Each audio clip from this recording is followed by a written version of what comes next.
So I've done one of these brake bleeder videos before. It's got millions of views and I've got loads of questions. So I thought I'd answer some of them now. So sometimes one of the complaints people make is that, it's not working. So the problem there is you're not getting enough vacuum on the pump. So we're going to choose one of these things and I'll do it from the start. So, we like the color, right? Don't say anything. So this is brand new. I've rated the kitchen presses, the kitchen cupboards. So look, we're going to pull the little stem off this one, the skinny little tube. Right, that's it out. This is tube I have already here. I didn't go out and buy some. It's close to 1/4 inch tubing. It's off, I think it's actually off an aquarium. But anyway, look, it doesn't fit here. It's not a good fit.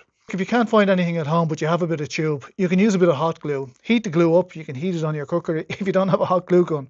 But anyway, put it on this, shove them together, give it a minute or two to cool down, and that's it. You've made a perfect vacuum seal, and then you can start about your business. In my case, I cut a bit of this blue tubing, and it's just going to fit over there. Okay, that's it. I'm just going to push it on. That's it. It's lovely and tight. Now I've got this other stuff, this 1/4 inch tubing. It doesn't have to be as long as this. You can shorten it, and it's already a nice fit, right? So I'm pushing it up. That's as far as I need to go, right? So it's not going to fall off. Now here's where the magic happens. So to prime this pump first, get it low enough so that there's not a big head height between the two. This is about 3 feet long, and that you're not pulling 3 feet or a meter into the air. So get the two of them at around the same height, stick it in your water, and pump until you see water. So right, we're at around the same height, and pump until you see water. So we primed it. Now it'll actually suck up further because you're pumping it. You're not trying to deliver a load of vacuum into the pipe. You're actually pushing stuff forward. And because you're pushing liquid out, the rest of the liquid has to follow. So we have our 1/4 inch tubing primed. It's got water in it. And when we push on the trigger, it's going to drive water out because it's a pump. We're not looking to create vacuum, suck all the air up, and then start pumping, which is where most of this effort fails. So what we're going to do now is open the filler cap so we can breathe and we're not creating vacuum in the system. So look, all we're going to do is we're just going to take that off. And that's it. Right, so now we're ready. So the beauty of this sort of setup is you don't need anybody here to give you a hand. You don't need somebody in the car pumping the brakes, and then holding it to the floor while someone else opens the brake bleeder. All you need is this, which is stupid easy and free if you've got a bit of tubing.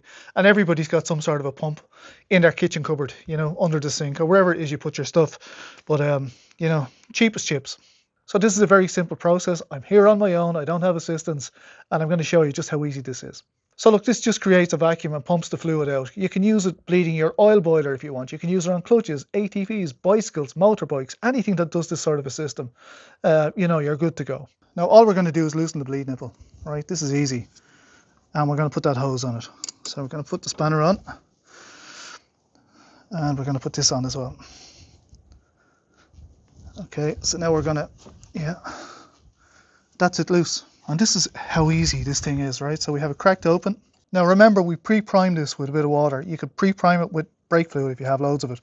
But I have water here. So we're going to pump that out. And by that being pumped, it's going to suck up the brake fluid out of this. Now we've got a little air pocket because that's just, it drained out. So look, we have the brake nipple loosened.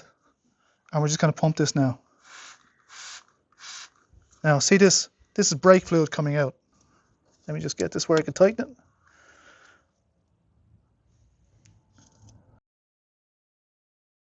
That's brake fluid coming out of the caliper. This one is done. Just tighten it.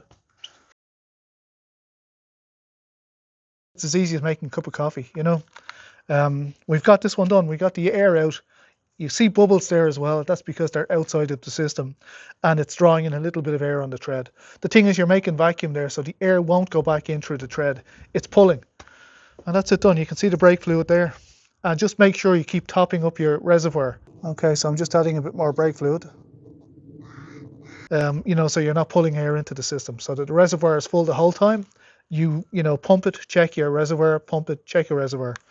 And it's pretty quick, it moves a lot of air.